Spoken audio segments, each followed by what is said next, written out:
Olá, associados da Sicredi! Agora eu vou apresentar para vocês uma previsão climática, ou seja, uma previsão para os próximos meses, os próximos 180 dias de chuva e de temperatura, em especial para a região de Caseiros, uma das áreas de atuação da Sicredi. Mas antes da previsão de chuva e de temperatura, precisamos olhar para o Oceano Pacífico, que é o maior oceano da Terra. E aí, se a temperatura da superfície do mar fica mais quente ou mais fria, isso acaba influenciando no comportamento da atmosfera de uma maneira global. E estamos com o Pacífico agora numa fase fria, ou seja, com o fenômeno Laninha instalado, e isso não é de agora. Desde 2020 temos o fenômeno Laninha. No decorrer dos próximos trimestres, a tendência é de diminuir até um pouco a intensidade do fenômeno Laninha, mas ele vai se manter pelo menos até o fim do ano e comecinho do nosso próximo verão. No decorrer do verão, ele perde a intensidade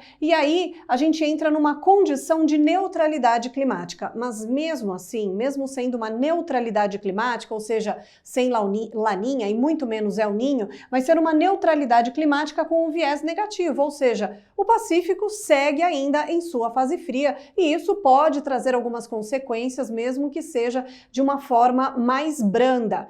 Agora, já temos algumas influências do fenômeno Laninha, por exemplo, no nordeste do Brasil a tendência ainda é de chuva acima da média ao longo da faixa leste da região, tem chovido muito por lá e isso é uma assinatura clássica do fenômeno Laninha. No centro e sul do Brasil a tendência agora para os próximos meses é de chuva abaixo da média, o que não significa ausência de chuva, é que ela poderá ser mal distribuída em muitos momentos no decorrer dos próximos meses. E por causa dessa distribuição, ou seja, os períodos de tempo seco podem ser um pouco maiores, a temperatura pode subir com mais facilidade e por isso, pelo menos até setembro, a expectativa é até de temperatura acima da média nos 3 estados do sul do Brasil.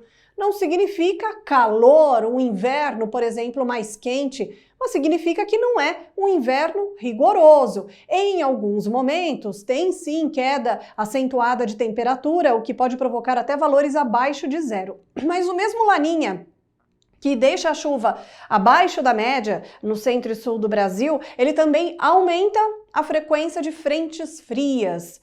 Só que o mesmo Laninha que aumenta a frequência de frentes frias, ele também acaba desviando rapidamente essas frentes frias para alto mar. Então, na maioria das vezes, essas frentes frias passam mais de raspão pela costa. E aí as massas de ar polar que acompanham essas frentes frias também acabam sendo mais costeiras e, portanto, sem ter tanta força para derrubar a temperatura. Esse é mais um fator que faz com que a temperatura possa ficar acima da média no decorrer agora dos próximos meses, mas eventualmente, porque isso não é uma regra, eventualmente as frentes frias conseguem ser mais continentais e aí as massas de ar polar em sua retaguarda também conseguem avançar mais pelo continente e então tendo mais força para derrubar a temperatura, provocando até valores abaixo de zero. Isso não deve acontecer com tanta frequência, mas vez ou outra a temperatura despenca sim e a gente tem até previsão para uma queda mais acentuada na temperatura agora, nesse próximo domingo.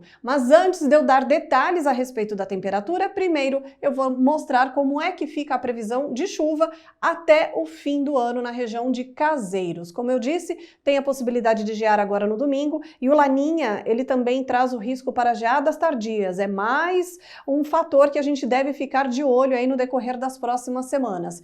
E já falando da chuva, tem um risco de estiagem no fim do ano. Não vai ficar completamente sem chover, mas os períodos de tempo seco serão maiores, sobretudo entre outubro, novembro e dezembro, e eu já vou mostrar aqui no gráfico. Bom, esse aqui é o gráfico para os próximos dias, até o finalzinho do mês de julho, com um acumulado previsto de 73 milímetros de chuva. A maior parte dessa chuva acontece agora, até o final desta semana. No começo da semana que vem, o tempo já fica mais firme e até o fim do mês, se acontecer alguma chuva, é algo muito fraco, muito localizado, o que é até bom para o Rio Grande do Sul, porque ainda tem áreas de trigo sendo semeadas e essa chuva acaba atrapalhando. Mas aí, a partir da semana que vem, esse plantio do trigo, por exemplo, já deve avançar um pouco mais. Bom, em agosto tem 120 milímetros previstos, 2 episódios de chuva, um mais persistente aqui entre os dias 8 e 13 de agosto e outro mais rápido aqui perto do dia 28 de agosto. Uma boa quantidade de chuva nesse primeiro episódio e outro episódio mais rápido aqui de chuva, tá? Em setembro, tem quase 270 milímetros previstos, mas a chuva mais volumosa vai ser registrada na primeira quinzena de setembro. Para a segunda quinzena tem chuva também, mas ela fica um pouco mais persistente e até um pouco mais expressiva nos últimos 5 dias do mês de setembro. Em outubro já começa a aparecer aí os períodos um pouquinho maiores de tempo seco entre uma chuva e outra, e além disso, quando a chuva retorna, ela não é tão volumosa, tá? O começo de outubro deve apresentar uma chuva mais significativa. No total, para o mês inteiro de outubro, a previsão é de 95 milímetros.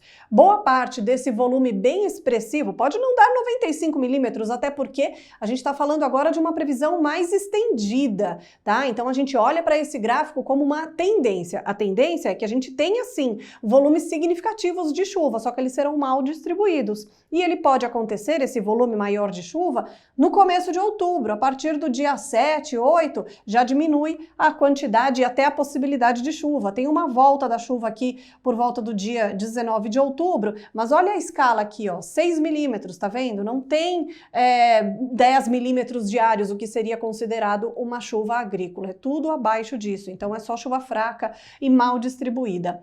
Em novembro, 67 milímetros estão previstos. Eu diria que na primeira quinzena de novembro não vai chover, e aí tem previsão de chuva na segunda quinzena, mesmo assim com 2 episódios, um mais forte aqui perto do dia 18 e outro bem mais fraquinho aqui na virada do mês de novembro para dezembro. Atenção à escala aqui, ó, 7 milímetros, tá vendo? Então essa chuva aqui, ela é bem fraquinha. E para finalizar aqui, em dezembro tem mais de 100 milímetros previstos, uma chuva mais fraquinha no começo do mês, outra um pouquinho mais expressiva aqui no meio do mês de dezembro e outra um pouco mais forte no final do mês. 3 episódios de chuva, porém com períodos aqui longos de tempo seco entre uma chuva e outra, lembrando que nessa época também fica mais quente, isso aumenta a evapotranspiração e além disso, para o comecinho do mês, a chuva ela é bem fraca e bem localizada.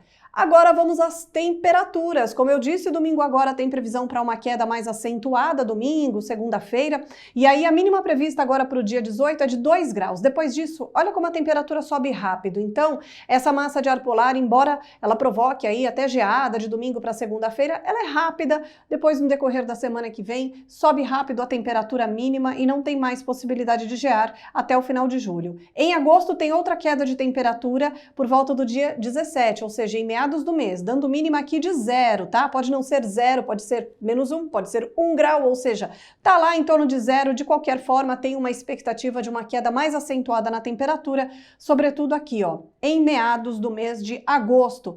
Setembro ainda pode gear, inclusive com valores abaixo de 0 também em meados de setembro. E novamente, embora seja uma massa de ar polar intensa, ela vai ser rápida, logo a temperatura volta a subir. E quando a gente vai para outubro, a mínima prevista é de 9 graus no comecinho do mês, ou seja, é friozinho, mas já sem a possibilidade de gear. Até a próxima!